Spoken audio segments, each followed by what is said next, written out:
Right, welcome back to the Physique Academy podcast. This is the podcast where we talk all things training, nutrition, lifestyle. Today's guest is none other than Mr. Jordan Bove. How are we doing, brother? I'm fucking great, mate. This is going to be a great podcast. Thanks for coming down, bro. He's travelled 40 minutes to come down for this podcast. But Jordan actually won the Summer Shred Challenge back in 2022. Back then it was called the Ibiza Challenge. Whoever won...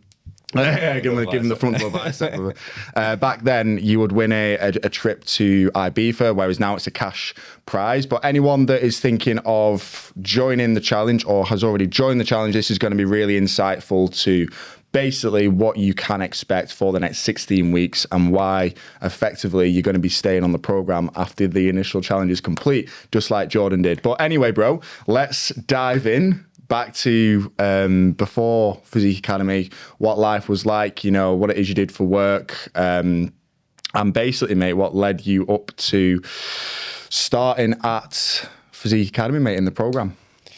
Yeah, I think it goes way back. Trained throughout my whole life. Yeah. Something that's been a part of me, my family, everything around me. Always trained from such a young age. Dad being a bodybuilder. Won numerous things. My dad was as well. Yeah. Still competes now. Does he? Yeah, and he's How old is he? 67. He still competes? Yeah. I think he got 2 seconds last year. He won the year before when I was there. I think that's because I was there. Yeah. I want to see a photo of him. Not now. I will. I'll show you. It's in insane shape. Insane shape. I've literally got the same genetics as that guy's got. Yeah, that's why. That's why he won the challenge, bro. And yeah, just literally, it's always been a part of life. Growing up, always worked out. Then a career of football till I was 20. Did 2 years as a pro, which was just a different life on its own. And my only regret from that, which we spoke about, was literally diet. My diet was non-existent. I was always told to put weight on, and I just literally thought I knew everything. Tried to train through it. You always try and fight the diet. That's what most people do. I was doing exactly that. Couldn't gain any weight. I was strong, fit, and everything for my size. But when you go into a man's world, you need to be that bit more presence. Something I lacked. Came out of that. Came into normality. Worked. Played non-league. That is intense. It's probably not as intense, but it is in terms of the workload. To then go and play football, turn up sometimes at kickoff, get your kit on and play. No warm up, nothing. It was crazy, and my body broke down at that point. Like, it fully broke down. I was then traveling an hour for work, and that just took over everything. Training started getting put to the wayside, and then it was just a bit of a downward spiral, leading me to like the heaviest I've ever been. And you put on, we've already spoken about this, about 20 kilos from your football days, which was, so it was like 2017 to 2019, wasn't it? You were in League One. And then by 2022, was it like just over those years that you put that 20 kilos on? I think lockdown probably didn't help with that as well, because all gyms were closed and stuff. And we went through that sort of period where it probably was harder. There's never any excuse, I suppose, during that time, but I think I can definitely see why more people were getting out of shape during that time as well. I didn't even think about that, but that's 100%. You just get put in that whole world of doing nothing. Yeah, weather was nice. You know, people were furloughed off work, getting the beers in. Yeah, literally on a weekday. and I worked through it, so I was just traveling 2 hours every day to work to do nothing, to then come home to do nothing. I did start a business within that then. What was the business? I did hot tubs. Nice. That was really successful. It was insanely successful. And then obviously got back to normal life. But coming out of that, I just ended up in like rock bottom. Like, I was in a bad way. Mentally? Or mentally and physically, or more just physically? I think just everything. Like, everything takes its toll, and you just don't realise the place that you got to. And I think loads of people came into that realisation of, what the hell have I done? Like, what have I been doing? And where am I at now? And that's when the weight was just piling on. Diet was Greg's, Mackey's, Burger King, you name it. I think I said before, £18.50 delivery was like every day. It was life. And that's when I think it started to come to realisation that things need to change. And that leads me to physique. I said in October, November time, to myself after looking at that mirror, and I took a picture of myself in the mirror, and I think a video like a week after, and was like, wow. Like, and then writ down, you know, if I don't do myself a diet by Jan, I think it was by Christmas. You asked for my sister's help. Yeah. I said, if you don't give me one of them and I don't do my training, I'm going to go and get a coach. And that time comes, and you know what we're like, you're just a sucker for it. And didn't do it. Come out of Christmas, you probably feel your worst anyway coming out of Christmas.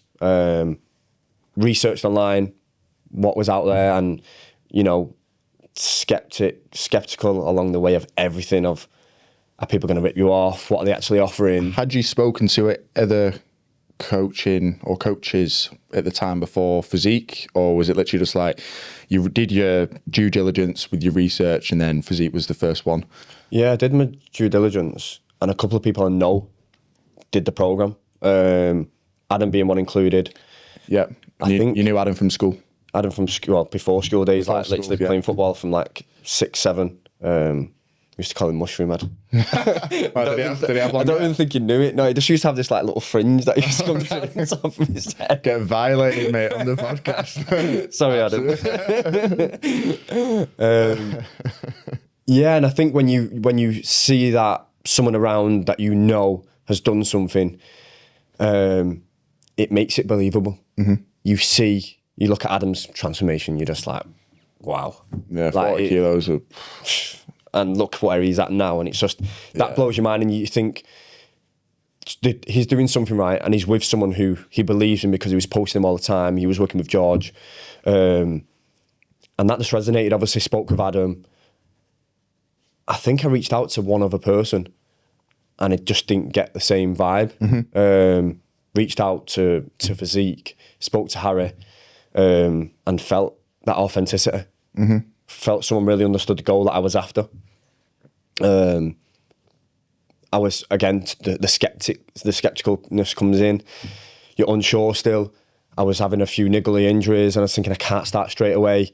And Harry's like, when do you want to start? And I'm like, I'll be back in a month. And I know for the normal person, like, they're never back in a month. They might come back in 6 months, 3 months. But you work in sales, don't you? Yeah, and I know how it works, and I knew where it was going, where it was leading, and I'm in that realm. So I understand, and I'm like, look, I'll be back. Put my word on it. I'm not like the rest of people. He's different. He's Jordan. Built different. I'd say I'm built different. I'd actually say I am, and I think that month came on after I felt better. I still wasn't anywhere where I thought I was right. You always think you can do your own stuff, get when you're fitter. That was I see it so, I'll join when I'm fitter. No, join now. What are you waiting for? You're going to be fitter then, you'll be even fitter when you're on the programme. So time waits for nobody. Time waits for no one at all. And then that month came, I spoke to Harry, and it was like, do you want to reconvene back? No, let's start. Like, I'm ready to start. I know what I want. And again, it was originally you were just signing up for coaching, bro. The challenge wasn't even thought of. It was only like around the time when you were starting, wasn't it? When you spoke to Harry, I think, and you were like, let's give this a shot. Yeah. And again, do you think that was just like the initial like motivation and like kick drive that you needed to help you think, right, I've got this deadline, I've got this goal to work towards for 16 weeks. I need to get as jacked as possible, get the most elite results as I can in 16 weeks. That's going to keep me accountable, to get there, basically. Yeah, 100%. Before that, I thought 8 weeks and I'm done, I'm off. Like, I can do it all myself. And when I jumped on it, I did 40 plus weeks. It was something that I took serious throughout the whole phase into phase 2 because I wanted it to be a lifestyle. I knew the changes that I needed to make had to be ingrained. I had to build them habits. I had to build that daily life. Just slowly but surely, every day just ticking them boxes. And that's something that we built, and we built it for me. And that was the key. It was all about me. It wasn't about physique and their transformation. And yeah, it looks great for the page and it looks great for everyone else, but it was about me and me being the client. Bespoke and tailored to you, mate, you know, down to the training for what's realistic for you to commit to. Again, with your nutrition, which we spoke about earlier, setting like the expectation, you know, of it working for you and not being super, like, because it's a challenge, you want to be super disciplined and on plan, but you just think it's going to be boring, like, you know, tracking your nutrition or preparing all the food and stuff. And again, those first 2 weeks, you know, that's like the trialing period, because all of a sudden, right, you've got your training to log and like your weights to manage. You've got then to follow a nutrition plan. You're starting to do check-ins. It's a lot. It is a lot, and it can be quite overwhelming to a lot of people when you're first starting out, because we're trying to make, you know, the service so good.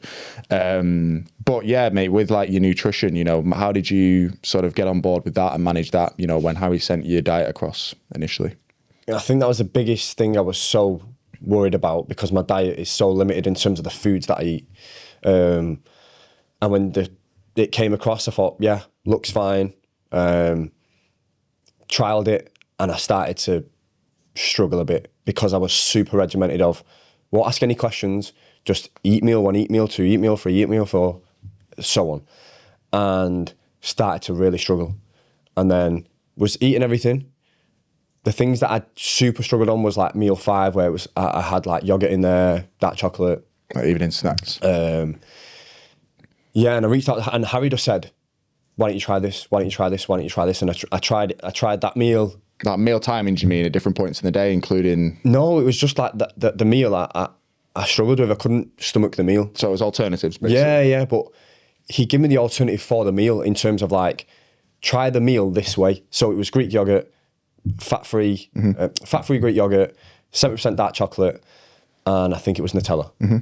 And he said, why don't you warm the Nutella up, mix it in with the yogurt, and then mix the Nutella on top. And honestly, I have that now every night. I still have that now. And that's no lie. I have that every night. I post it all the time. Like, that is a staple meal for me. Curves all cravings. You feel satisfied. I look forward to it at the end of the day. I'm not getting any other cravings from it. It was only a slight. I warmed a piece of chocolate up. I whisked it together, and I put Nutella on top. And that's when I realised the flexibility of making the diet work for you. Yeah. Because everyone's different. Everyone's got different preferences, different tastes, you know. And this is why it's so important when people receive their nutrition initially. Like, they think it's just they need to follow this. They can't, you know, have any seasoning or salts or sauces, you know, like, and people don't digest what's actually in the master document of the information that's laid out to you of what you can do. And then, you know, people just, like, it's not overcomplicating it. It's just giving yourself that variety and flexibility. You know, that's what within the master document, we call it, within the nutrition plan to diets, you've got, like, you know, a list of all the foods, which is, if you followed these meals, you're going to come out with these calories and macros. But then people completely blank all the alternatives that they've got to the carbs, the fats, the proteins, the snacks that they can use, which then, you know, would allow you to not worry about your calories and macros spiking or being too indifferent at the end of the day if you did make that alternative and substitution. But there's an abundance of resources for people to use. Even like we didn't have it then when you were on the program, but we now have like an AI recipe generator tool. We've got numerous recipe ebooks, and then that monitoring like your off-plan nutrition and breaking down, like, right, it's just about crunching the numbers in it. I've got this many calories for my evening meal out. This is what I need to eat throughout the day. But people just they overcomplicate it in the mind so freaking much. It's one of the reasons why I think people fail. It's that fight of actually sticking to the calories and the macros, making it want to work for them in the old habits, rather than going, what do I have? Because there's numerous and endless amounts of food, but what can I have? And then just aligning it to the actual goal. And I think simplicity is key. I worry when people say, I'll do it all myself. Okay, but just understand this guide here helps you along the way, so please do use it, because this is what gets people results. Yes, we're not saying be regimented every single day, but the more consistency you bring to your food, the more consistency you'll get in your results. And that's a fact for sure. 100%, mate. Couldn't agree more. And they're just sort of laying out the expectation for people that are going to be on the challenge this year. I mean, it's intense. It's probably less sustainable than what we'd normally do in the coaching program, but just because it's a challenge, you know, like we're not really a challenge brand. It's the only time we'll do coaching less than 6 months. But again, you know, that like Jordan, you were on for 40 weeks. So, you know, you went through that whole reverse dieting process as well. So he knows how important it actually is. For anyone that's on the challenge, you need to be staying on after the 16 weeks. Sorry, just saying. You'll if you don't, you'll revert back quicker than you think. Yeah, you rebound, you know, and like this is why, like I say, like sorry, I'm just diverting a little bit, but if someone's going on a holiday, you know, if they're like building up to a vacation, you want to try and finish phase one. People think it's all the way up to like when they go away, when they should finish phase one. It needs to be a few weeks before, you know, so then you're able to come up to maintenance because you're going to be at the all-inclusive buffet, smashing the beers, the pina coladas, the morning breakfast buffet. So, you know, your calories are going to be through the roof. So it's important, you know, to have that metabolic adaptation weeks before you actually go away. And these are the nuances as coaches, what we have to think about, you know, when we're sort of planning and strategizing people's progress. But going back to my question, mate, the structure that you had at the time with Harry when you first started out, and then the sort of trajectory and progress that your training and nutrition had, you know, to keep you losing, it was like, what was it, 16 to 20 kilos you lost in the 16 weeks? Just over 16 kilos. Just over 16 kilos. Over a kilo a week. Yeah, averaging a kilo a week, 2 pounds. So what was that looking like, the expectation? I didn't know what to expect. I just knew that if I was losing, it was in the right way. It was in the right direction. It's where I needed it to be. Everything was good. Got to week 10, looked at pictures, and I'm like, I should be way ahead of where I am. I know I've not had a sweet, I've not had a chocolate. Ask Harry, like, he'd give me alternatives, and I was like, no, I need a healthier alternative. That's good. No, and that's and I think that's how stringent I was with it, because of the goal, because of where I wanted to be, because I wanted to test myself. And Harry always said to me, strip it back a bit. We need to make it a bit more sustainable. And we had, you know, the back and forth, and I was like, I get the sustainability piece of it, but I'm doing this to fully test myself and get myself to a place that I've never been.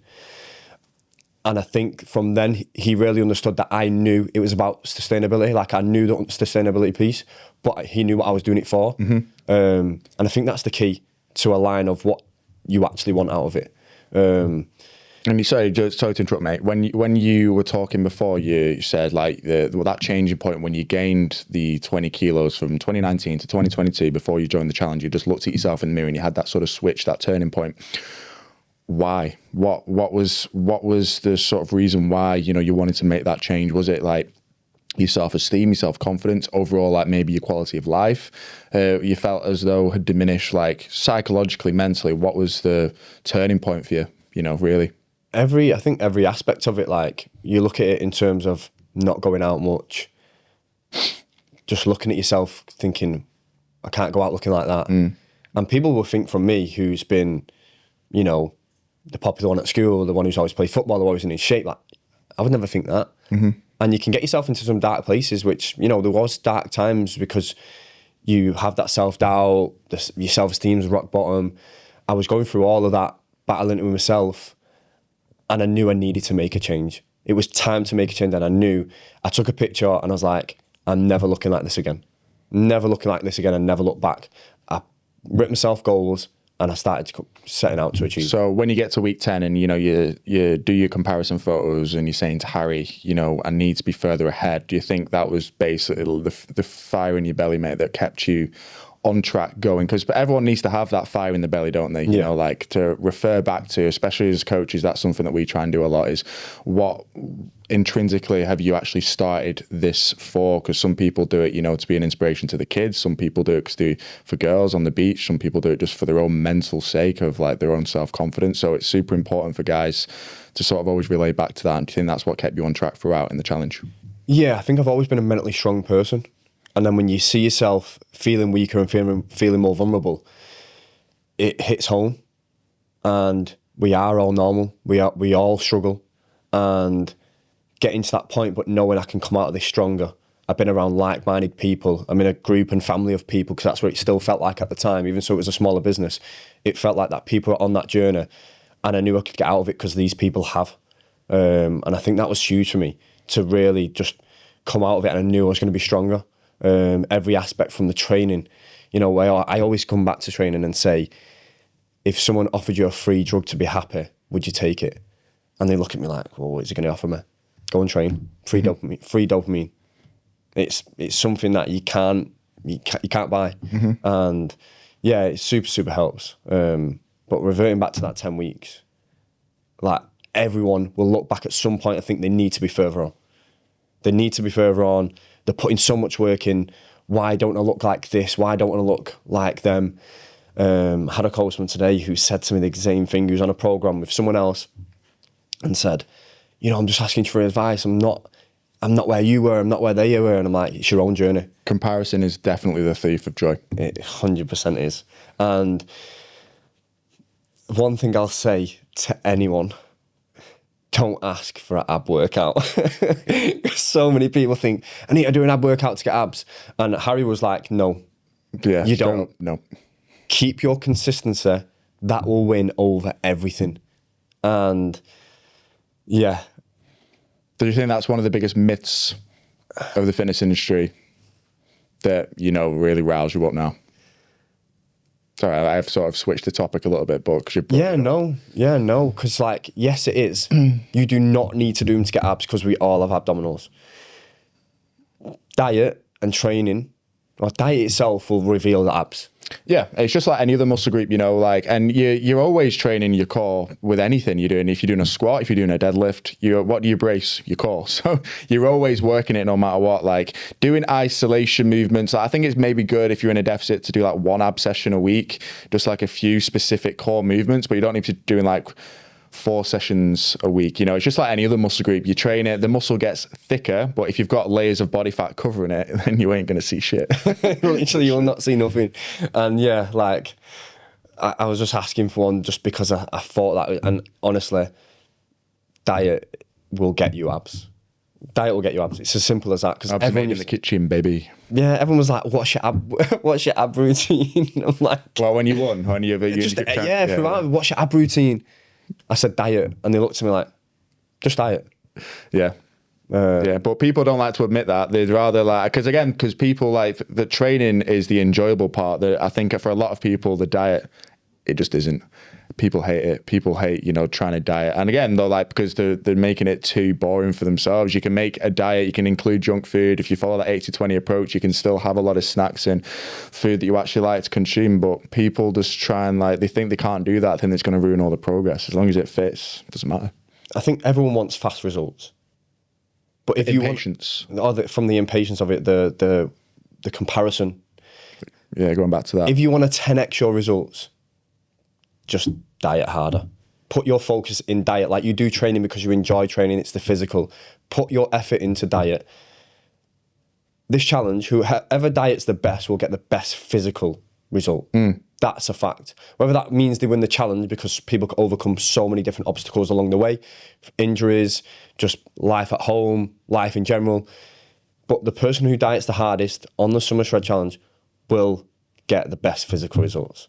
As long as I'm putting the work in the training. And going back to when you were at week 10, do you think you had that what a lot of people have, that impatience? Because you're thinking, I'm not where, like, you might be comparing yourself to, I don't know, you might have seen someone else's progress that's on the challenge and you think, oh, like, I need to catch up there ahead of me. Because it does get competitive, doesn't it? It's a challenge at the end of the day. Yeah, 100%. And it's in the back of your mind, and I'm a winner. My gravestone. You don't lose. My gravestone. It's just, he was a winner. What Jordan wants, he gets. Yeah. we never lose, we learn. And yeah, it was just, I thought I was so way behind. But even so, the numbers did not lie along the way. But at week 10, they plateaued for the first time. I think it was the week before it slowly plateaued. You lost half a kilo, not it was probably something less like 0.3. And then it plateaued again. And I was thinking, nah, I need more, and then that's where, again, Harry's like, put the trust in me. He made some changes. And I mean, small changes. Tweaks. And my body just adapted again. Yeah. And we went back on the same roll. Okay, so let's touch on the specifics of this. So you've got, your training.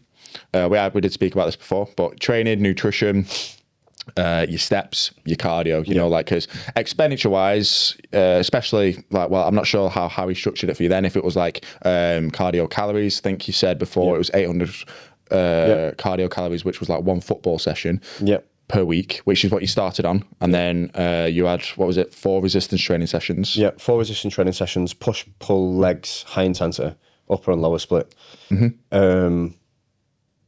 10K steps, 800 cardio calories, 1850 food calories. 1850 food. Okay. And your weight was 85, 86 kilos at the time? Yeah, maybe a tiny bit less, but something along that figure. And that was what I got given, was nothing that I could not, I didn't break the bank to do that. That was within my lifestyle, within my routine, I could do that. And the foods that you were having, I know after the first few weeks, you needed more alternatives and variety, but that was keeping you energized. It was keeping you satiated being on 1850. Yeah,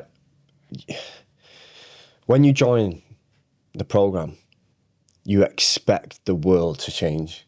And I think that's some people struggle with, they expect so much to change. They expect this magic, huge formula, which, yes, there's some key fundamentals and foundations that you have to stick to and abide by. But it's nothing crazy. So there's just small sacrifices at the end of the day. 100%, and that's the mental aspect that some people just expect, because you're paying for a service, you expect something crazy, and it's not. If you keep it as simple as possible, it makes your life so much easier. People want to complicate it to make them feel like they're earning their money, which they're paying for. Yeah, I spoke about this actually on the last podcast. I think it was with Matt that I spoke about this with, but no, it was with Jamie. It was on the podcast with Jamie. But people, he's a coach. We're trying to provide that service, but sometimes the highest level of service, based on that individual, subjectively, everyone's different. They might only need to do 2 sessions a week, 10,000 steps, and stick to nutrition again, because diet is king. If you stick to that, you're going to see the results. But people think they need to be doing abs, flexibility, all this different stuff, because they're going to be getting more out of the service. But I know that I'm doing my due diligence as a coach by giving them that, because that's what they can realistically stick to. You know what I mean? So like say people do just like to overcomplicate it, and even starting out as a coach, because you're trying to make the service really great and really wow, you end up doing that, maybe over delivering sometimes and giving them too much, and then it's first few weeks, shit, I can't stick to this, I need to switch it up and rein it back, and then you feel like you're a failure. So it's I think experience as a coach really helps you develop that mindset. You know what I mean? Massively, and I definitely got that from Harry, because I said to him when he gave it me at the start, I can do more than this. And he said, your body's changing, everything's moving in the right direction. Why would we change anymore? Yeah. Everything's working. The more expectation you put on your body, the more it expects. So I always class it as you hit, this is your expectancy. If you start here and this is your end, you are gonna burn out quicker, you're gonna struggle quicker. You're gonna fall off. You're gonna fall off. It's inevitable. And most people do that because they just think they need to do more. Start at a base level. If you're losing, run with it. Do the lowest that you can do, and then you give yourself so much more scope to get to that end goal and not even realise that you're at the end goal. Yeah, and this is why it's important, for some people, I've had clients that are aiming for, say, 1,800 calories, but then I'll look at, what they're tracking, because now, they can see MyFitnessPal with our app, and they're tracking 1,600, said, bro, why are you under eating? Because then once you do start to stagnate, you ain't got nowhere to go, brother. Yeah, nowhere to go. And you've been asking for food, you've been asking for carbs. Exactly. You start trying to come out for a cheat meal, or it was within my calories, or I banked them calories, and yeah, you can, but you're only kidding yourself at the end of the day. Exactly, yeah. It's finding that baseline, like I said, that foundation, that structure initially. But talk to me about, 1850 nutrition was starting point, 10,000 steps, 800 cardio calories, 4 resistance training sessions a week, upper lower split. The changes that Harry made from week 10, what did those look like? We moved food down a slight bit. I think it was 100 calories. Yeah, so 1750. Yeah. No, I tell a lie. He asked me which one would I prefer, less food or more expenditure. And I said more expenditure, and we moved cardio. and I think we went up 200 calories. 200 calories in my football session, and I did 20 minutes at the end of a gym session. Done. Like, and again, we stepped on the scale next week and it changed. And the measurements changed. And I was just like, I think this guy knows what he's talking about. I think you kind of get that click of, it's working. Listen to what he's saying, and having that trust with your coach is so, so vital. Being able to, you know, vent to him, being able to talk to him, being able to ask any questions. Like, you're paying for a service. You want to get the most out of it. You want to get the most out of it. And honestly, anything I asked, I got the answer to.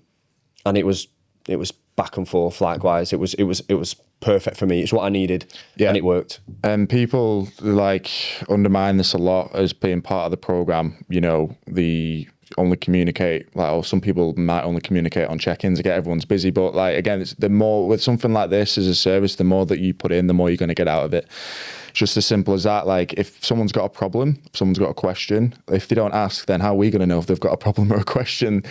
We can't be, as coaches, we can't be in your pocket, you know, but holding your hand every second of every day. You have to reach out if something is bothering you, or, you know, if you need a word of advice or a word of accountability and support, you know, which I guarantee you would have done with Harry. Like, say, you probably would have had that regular back and forth. And working with Harry, Big dog, big dog H. What was like the biggest area that maybe not surprised you, but like the biggest area that you maybe took out of the whole coaching process?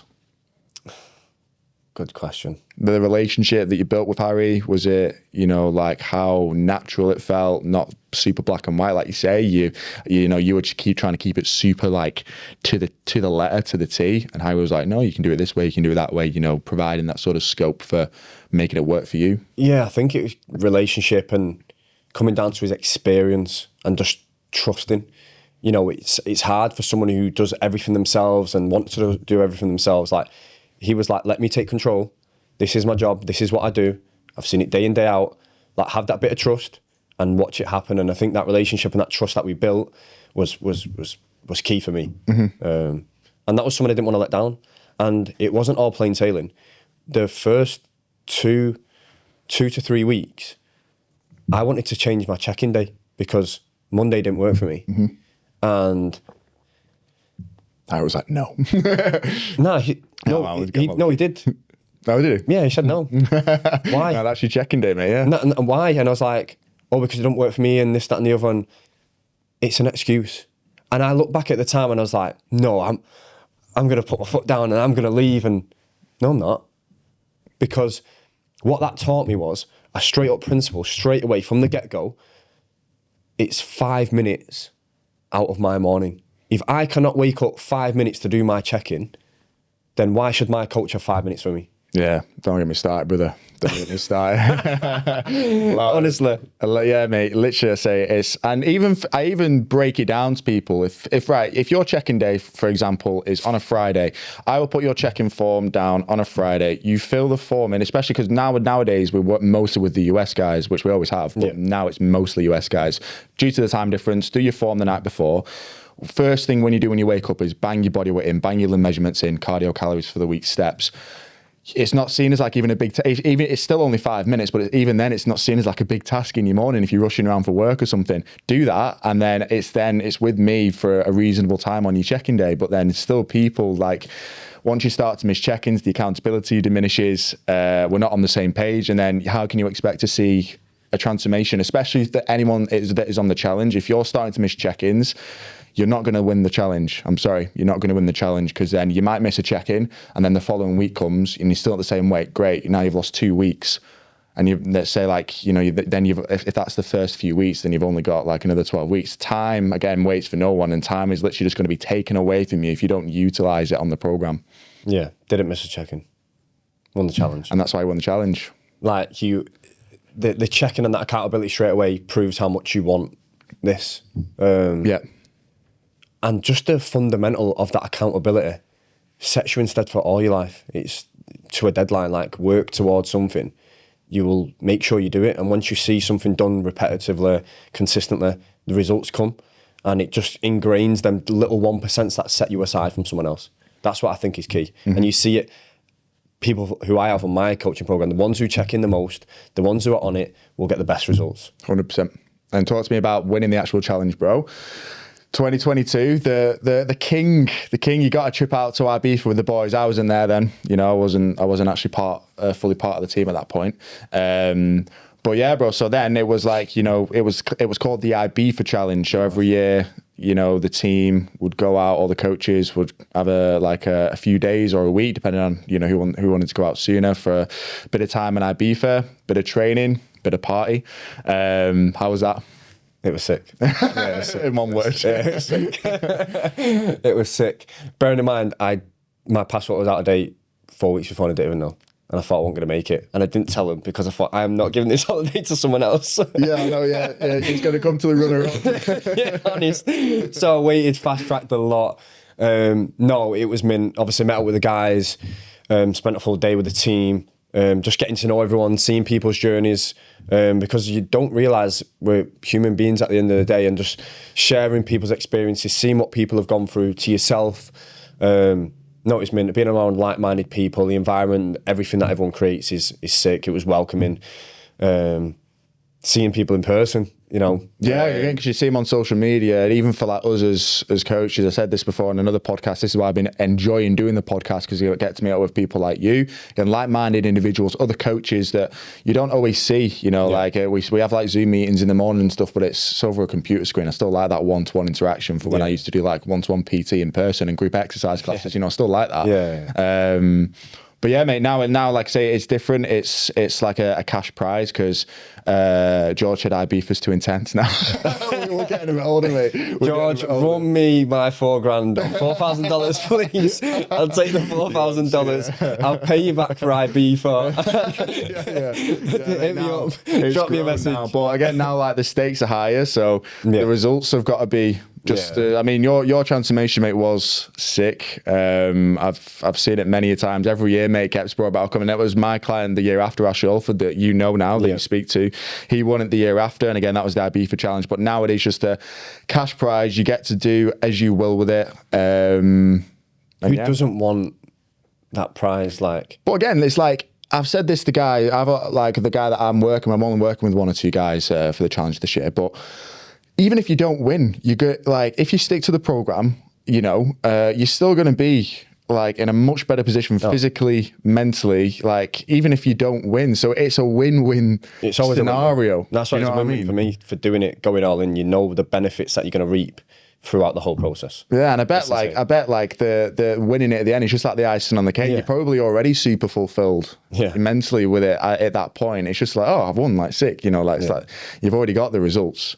Yeah. 100%.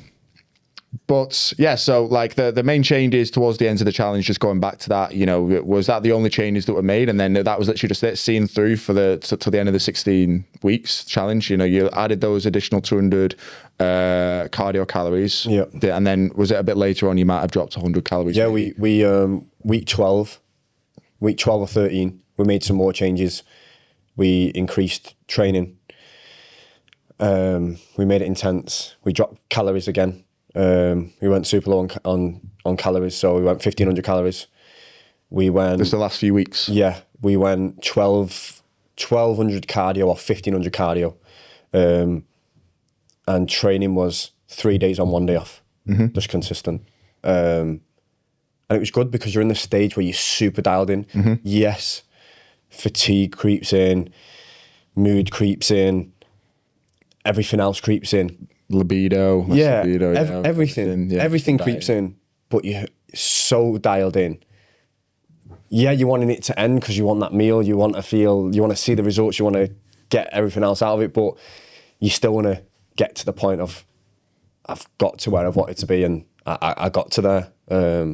We still, I had a cheat meal and stuff when it came out of it. We got back straight on plan. Harry actually went a bit mad because I think it was day 2 after I did a shoot myself. Day 2, back at work, back in routine, sent him a picture of my food and he went, what are you doing? Give yourself and your body just a tiny bit of time.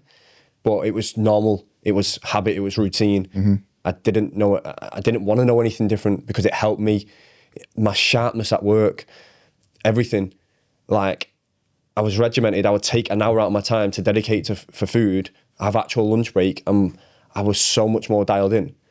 It just the whole benefits of actually putting time aside for yourself pays so much dividends. Completely change your lifestyle.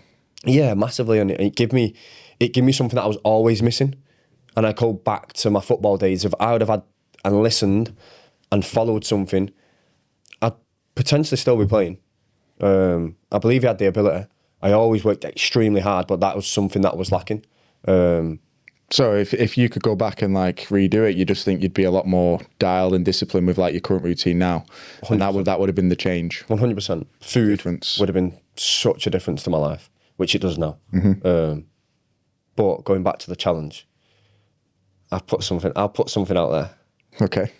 You can discuss it between yourselves, but if the others and the past winners want to do a winner's challenge, I'm all game. Oh, shit. I'm all game for anyone. Shit. So I'm just going to throw that out there. So, yeah, but hopefully... Even if it was something for charity. Okay. For the business. Yeah, but for the Armstrong Foundation. Maybe. Perfect. But I mean, hopefully you shouldn't need to do another challenge. You shouldn't need to do another challenge. You should have maintained the results. I've maintained the results. Yeah, you have maintained the results. But no, it may be like a reverse diet challenge. You can get the biggest. Do the opposite. Could you do like one of them challenges? Do you know like where like people commit to like making themselves fat to make themselves in shape and document the whole journey? That'd be sick.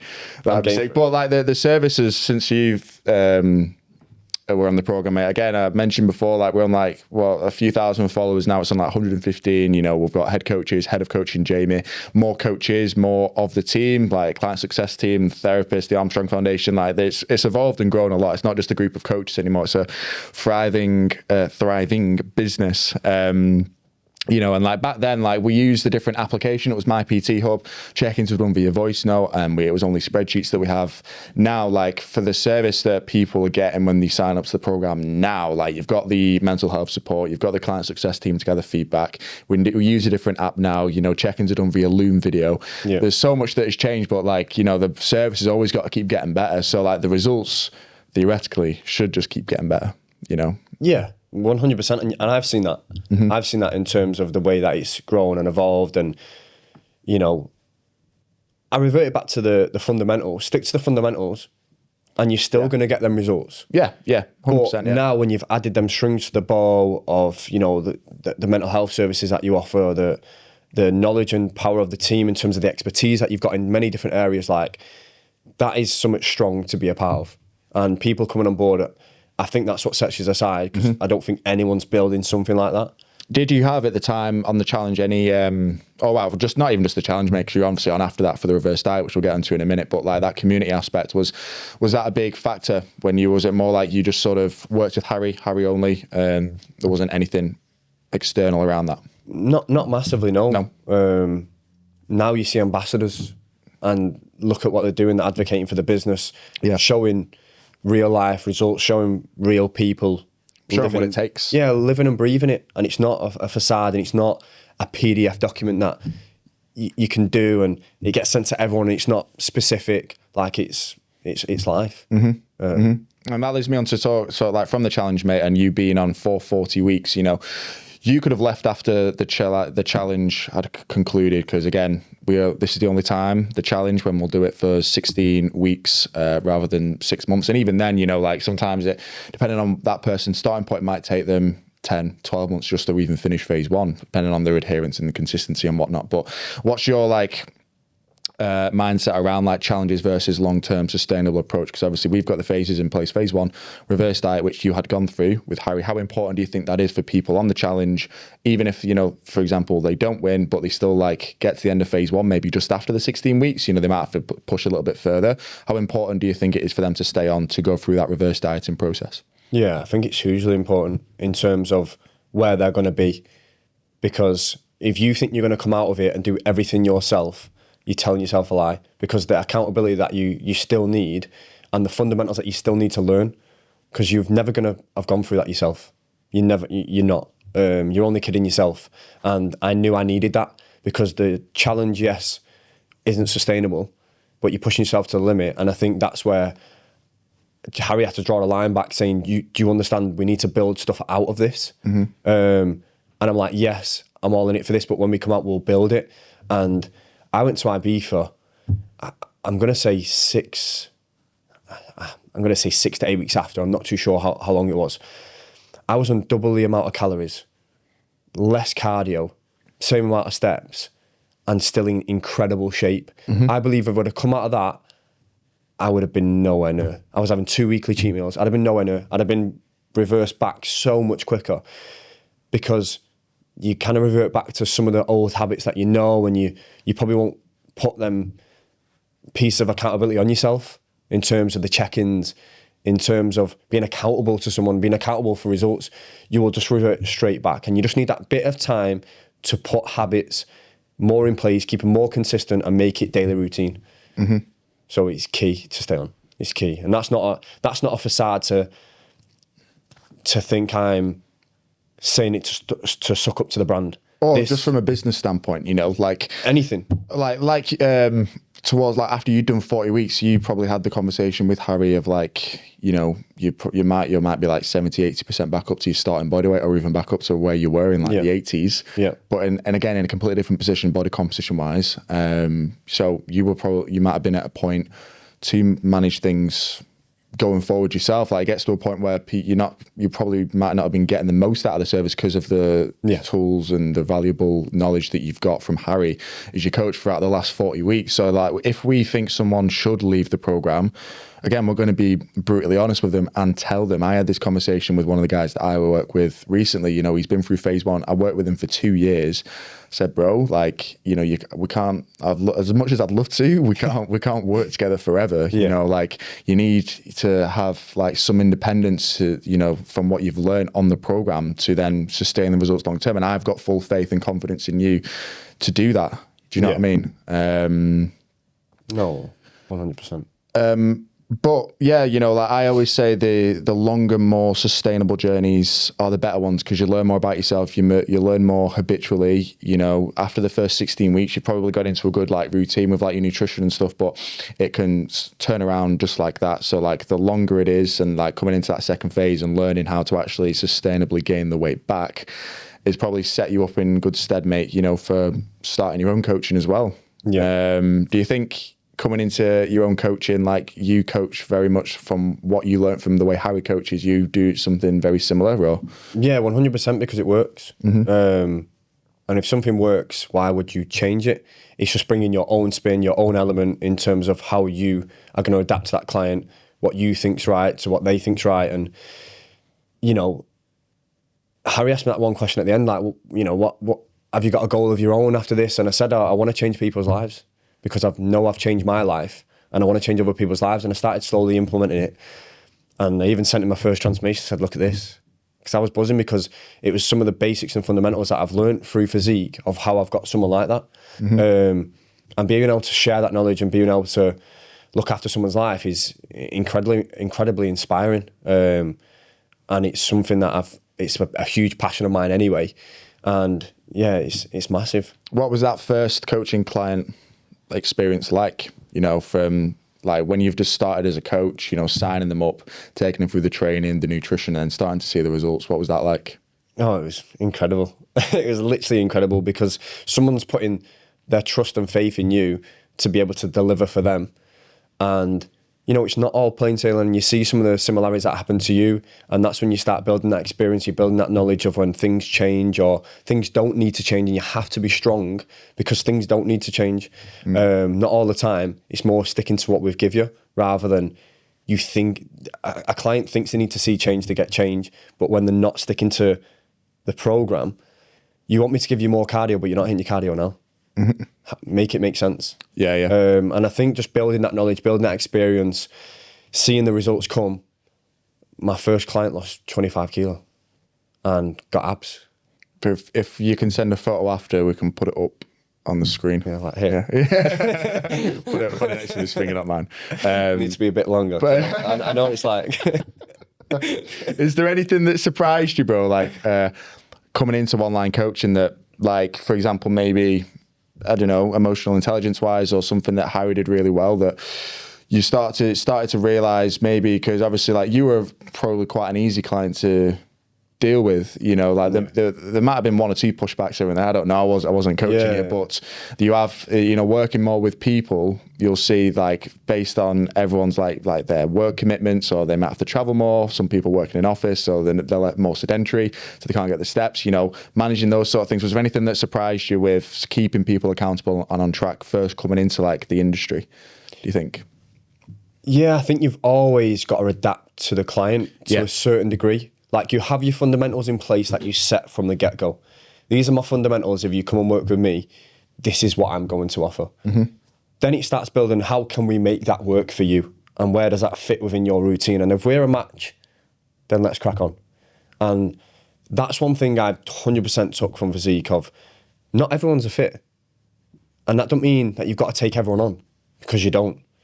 And when you start doing that, you start sieving out all these people who think they want to lose weight and they think they want to get in shape. You start sieving them out to the side, and you start getting the people that actually want to change, that actually want to make a difference. Doesn't mean it's easier. Doesn't mean they're not going to have the challenges, but then it's about adapting to that person. Really bringing out the elements, really finding out what makes that person tick. And when you can find that, some people want an arm around them. Some people want more accountability. And once you start finding and seeing them fundamentals and working with that client and growing that client, the result. Yeah, again, it's the relationship building. It's the relationship building at the end of the day. And once you identify what approach to take with each person, you know, and what's going to be more effective. Sometimes it takes like trying one approach. Oh, that's not working. So you need maybe more harsh accountability because you've tried the more empathizing and understanding approach. But again, you're earning your stripes, and I think it's just the repetition of doing it and going through it that then you can apply in the future, which, you know, really develops you as a coach. How long is it you've been coaching now? It'll be 2 years next week. And it's not short. Sorry, 3 years next week. So shortly after the challenge, 2 or 3 years next week. You did like your PT qualification, and then and literally just working into all of that aspect. Is it only guys you coach? Only guys I coach, but I do have females. Because they see, whether it's partners or they just see and they want to make a change. Mainly focused on men because it's just, I think, a bit more relatable. There's a lot, you know, menstrual cycle and everything else that females have to go through. There's so many different elements. And sometimes the comfortability of people, you know, from progress photos to check-ins to, sometimes you don't feel how they feel. So, yeah, I think men is the main priority in terms of who I am. But this is like, you still do your main job alongside this, don't you? Yeah, I still do a main job. Account manager, sales manager, however you want to call it, looking after businesses, helping them grow. And I think that's why I see so many similarities throughout it, of literally adapting to people, seeing what makes people tick, and growing relationships. Again, like, I think it's huge because then relationships can take you anywhere. Do you know what I mean? In terms of anywhere in your life, people can help you in different ways. You know, some people from that business have helped me with my coaching business, and vice versa. People from the coaching business help me with my hospitality business. So definitely that network and just being around like-minded people, you always find a way somewhere from just adapting and building relationships. And do you think, like long-term career-wise, do you think, you know, you want to keep progressing and adapting as a coach, or do you think you've just sort of got that balance of like having what you're passionate about there, but, you know, still having like you know, your other passion or priorities with your other work in sales? Yeah, well? I think we mentioned I've got some financial commitments through work that stand me in good stead to be able to see what my options are. My passion is coaching, we spoke about it, and I'd love to do it full time. It's about putting the right foundations in place with the financial capabilities that you've got, and commitments that you've got to be able to do that. But in life, you've got to take risk. That's it, mate. That's it. You don't take no risk, you don't get no reward. It's just, that's it, mate. That's it. I've had this conversation with quite a few people recently as well. But anyway, going back to like your training now, mate, especially like since leaving the program, leaving the challenge, do you do anything differently now? Do you keep the same sort of split? What's your current like training and nutrition, or like your current goals, should I say? Is it more hypertrophy? Have you got any like performance based goals? What's that looking like? Try and be injury free. Right. What injuries have you got, bro? I have thoracic outlet syndrome through the front here. And I have back issues that I've suffered with, I think, from the end of football. So literally just trying to juggle them, trying to get back to full health. Once I'm back to full health, it'll be more functional fitness. Being a bit fitter, being a bit more jacked, but having a bit of body fat and embracing it. It's not always about being lean and shredded all the time. I am in a cut right now. Summer's coming Summer's up. coming, photo shoot with clients, spurs me to kind of get in shape again.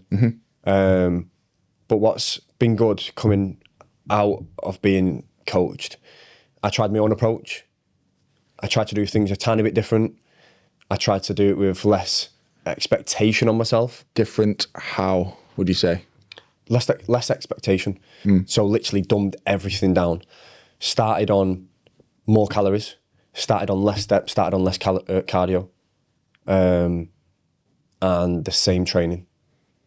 And my body composition got just as lean, just as shredded, with 4 kilo in a heavier weight. So it was just good to see if I could try and do that and see if I've grown.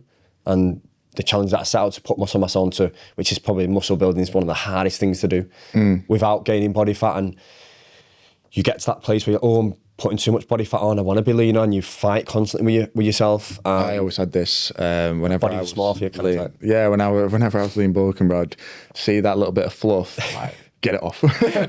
Abs are going and you're like, oh. Yeah. Did you have that, like when you did the reverse diet with Harry, obviously, you're going to have to sacrifice at least a little bit of body fat. Because again, if you actually want to make it a lifestyle out of it, you're consuming a lot more food, you're able to have more drinks on the weekend, obviously, in that reverse diet when you're consuming 3,000 plus calories. But how did that sort of affect you? Did you have that sort of psychological difficulty, which is a very, very, very, just add a common thing in that second phase as well? Did you have that sort of thing of like, am I gaining the right weight? Am I gaining fat? Is it muscle? Do you know what I mean? And how did that sort of dynamic work with Harry during that? I think that's why the phase 2 is so important, because you do it on yourself. You don't have anyone to ask the question unless you know people, or unless you've been through it, or unless you know people in that realm. You feel alone, and you would feel like, shit, what am I doing? Is it right? Is it not? Is it body fat? Is it muscle? Like, you need like reassurance, don't you? Yeah, you need that reassurance, and just someone that you've then built a relationship with, who you've trusted and you've got a real honest answer from, to say, this is normal, it's fine, it's just a process. Without that, I would have hugely struggled even more, massively struggled. But because you have that now, when I do that phase, you still don't want to lose the abs, but you inherit it, you know where you're going, you know what it's going to lead to, and it works. And the guy you were talking about before, one of your biggest success stories, would you say that's your biggest success story, the guy that lost 25 kilos? Yeah, for his lifestyle, the person that he was, the place where he was. That's a lot of weight. It's a lot of weight, mate. Might have been maybe a little bit more overweight, when he first started out. But had you taken him through that reverse diet as well, and sort of? Yeah. So again, it reverts back to where you think you're going to get a quick fix. The same thing with him. Obviously, took a lot more time, but the time that he was willing to put in, which he did, and then he builds out of that phase. And now I know he's going through his own cut with himself, and he's losing. He's using the same metrics that he's learned and built through the foundations that you set out. Like you had with Harry? 100%. That had no effect, mate. And that's what it does to people. And again, you're not just paying for a one-hit service. You've got this information that is invaluable, do you know what I mean? And you can use it for the amount of time that you have it. Like, it doesn't go anywhere, unless it does. But, do you know what I mean?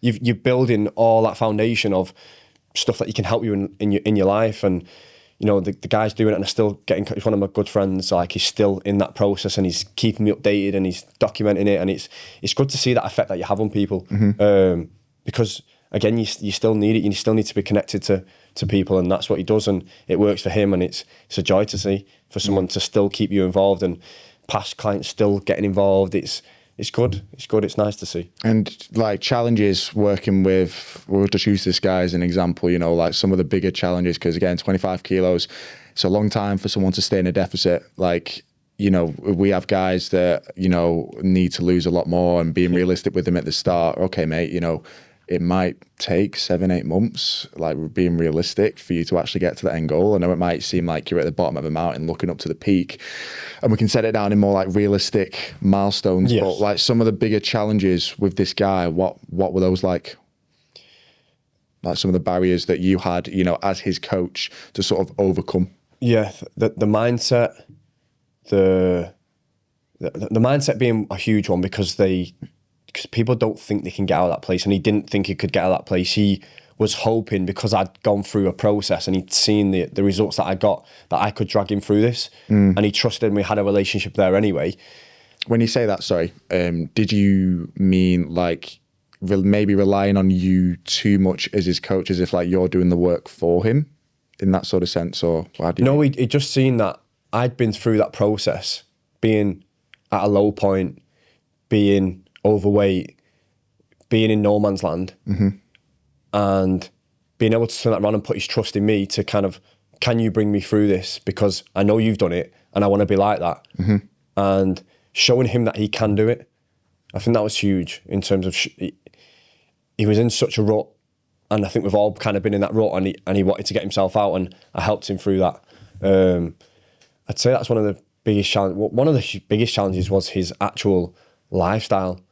That was, he didn't have the facilities on a weekend from his situations, and he had to adapt. And it was like, how do I adapt? Like, I can't do this. Like, you mean like off-plan socials, you know, drinks on the weekend, likes a few beers, stuff like that? Yeah, obviously a relationship took control on the weekend, because he would go and move to where his missus was, with not the same facilities, not the same food. He felt, so how can I do this? How can I refuse things? And just saying that you can do it. It's just a routine. You just have to adapt your routine.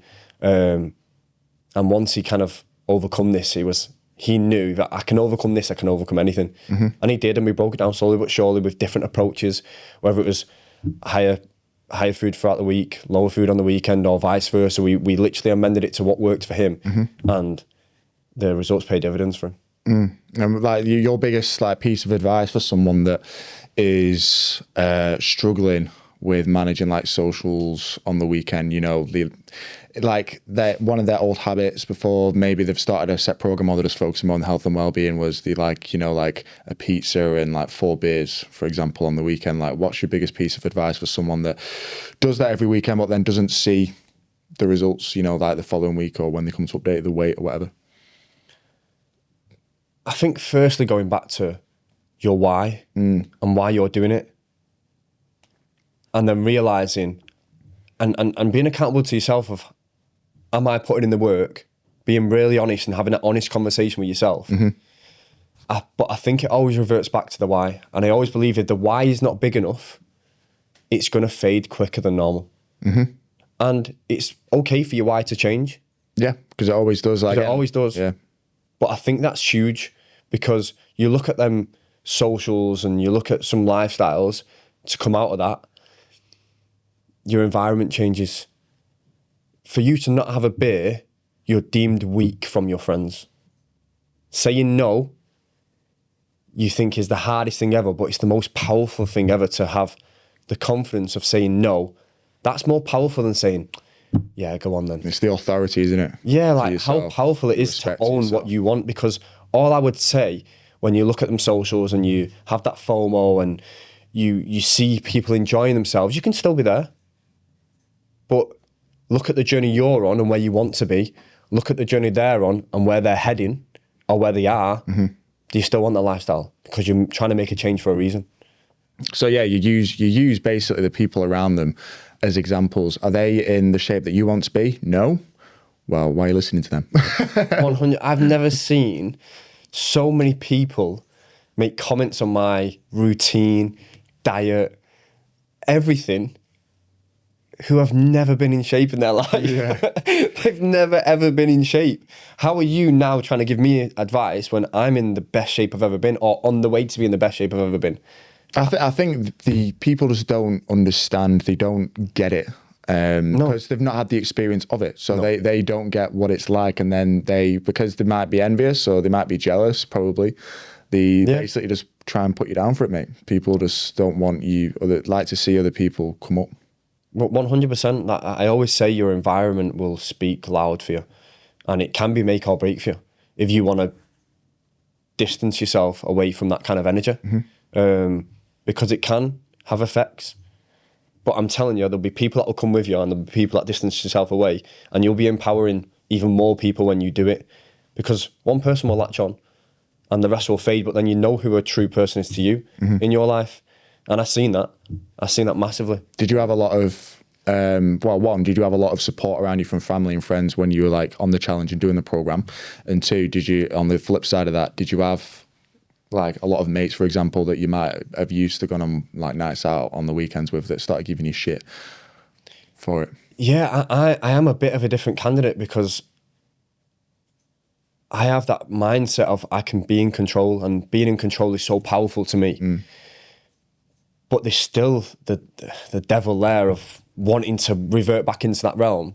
But I used to go out on nights out and not drink when I played football because that was a priority for me. So stepping back into that realm, a common joke in the pub, because my family's grew up in pubs, the common joke is get Jordan an orange cordial, because that's what I would drink when I'd go there.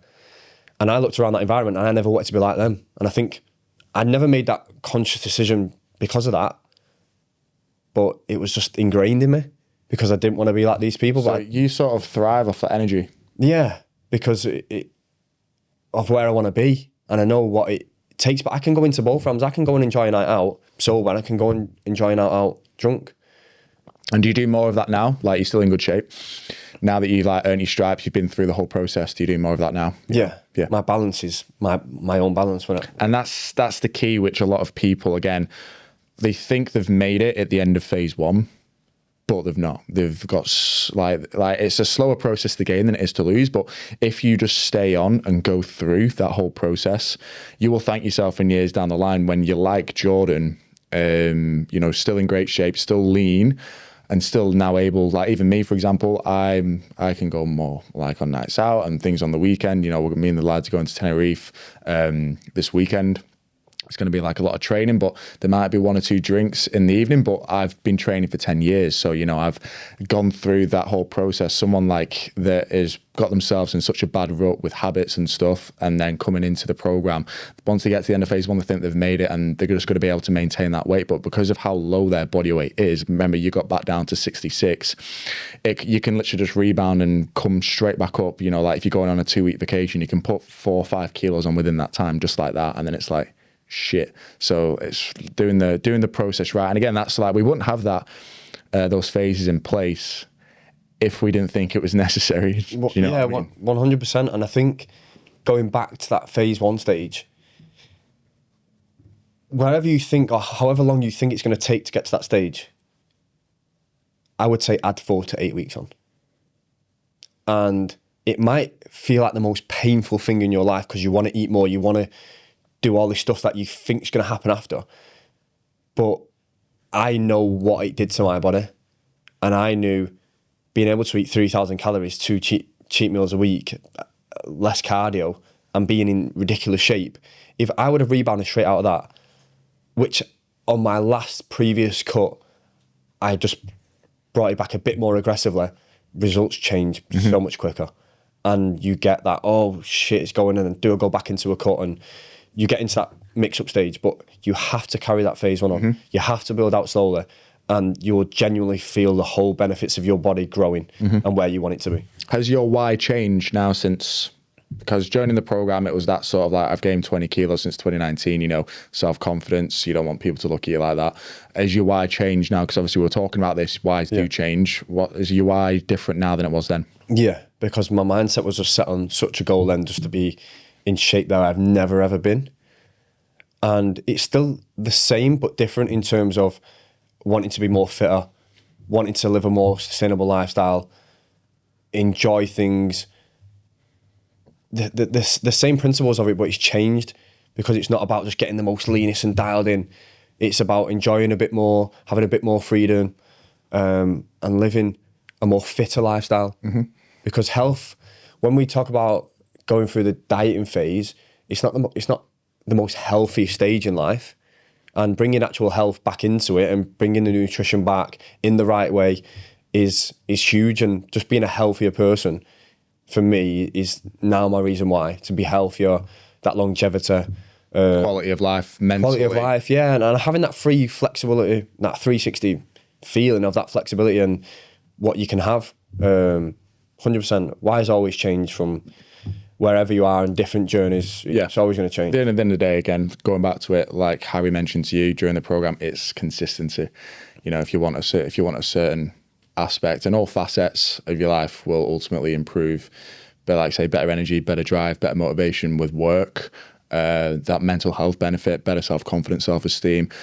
Like there's no negatives to it. And people that are on the challenge now, again, you might there's only going to be one winner. Don't get me wrong. You might not win the £4,000 cash prize, but everything else is going to be better anyway. So again, it's a win-win scenario. But I mean, we've had a good chat, mate. That's pretty much everything I've got to go through now. At the end of each podcast, I do like to do just like a quick fire Q&A, mate. I always say this, like I won't really respond too much. I'm just going to keep asking the questions. So we'll keep talking, mate. We'll keep talking. Calm, that's fine. Go for it. One word to describe the summer shred, or IB for shred at the time, experience. Insane.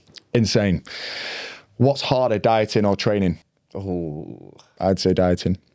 I'd say You'd say training? Really? Yeah, because once you nail your diet.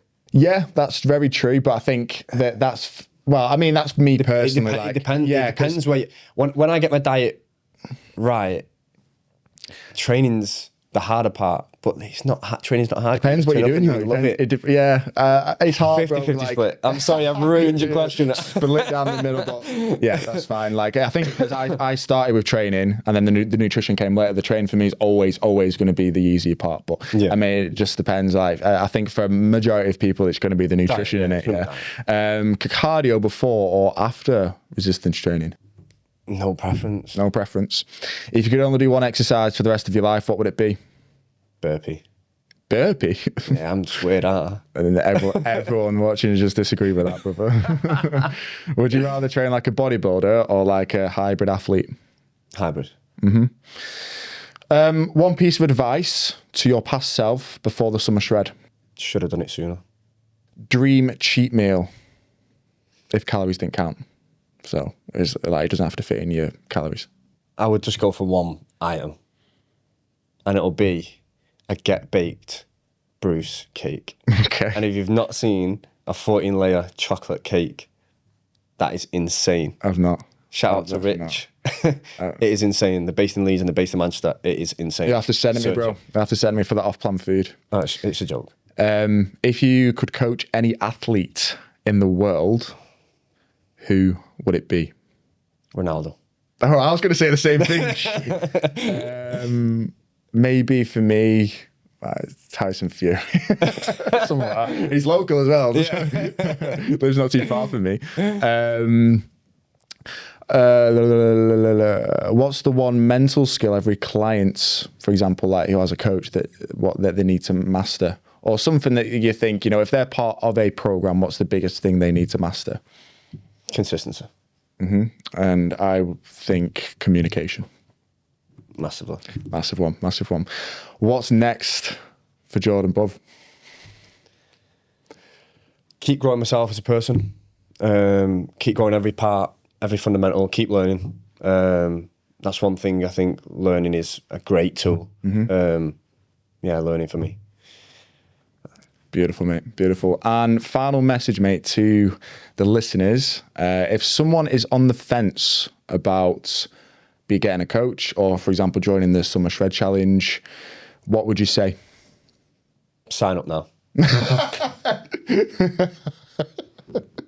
3, 4 words. Well, thank you, mate, for coming onto the podcast. and coming down, mate. It's been good to have you on. Now, we've still got I think we've got a few more days left of people signing up to the Summer Shred Challenge. So if you have not signed up, again, if you're still on the fence after listening to this conversation and you're ready to take it to the next level, you're ready for the challenge, then get in touch, jump on a call with one of the guys and we will get you signed up. The next podcast is, I've got George on, which is going to be a big one next Tuesday, the big dog, Big G. So that'll be a good chat, but stay tuned. And yeah, signing off. See you later.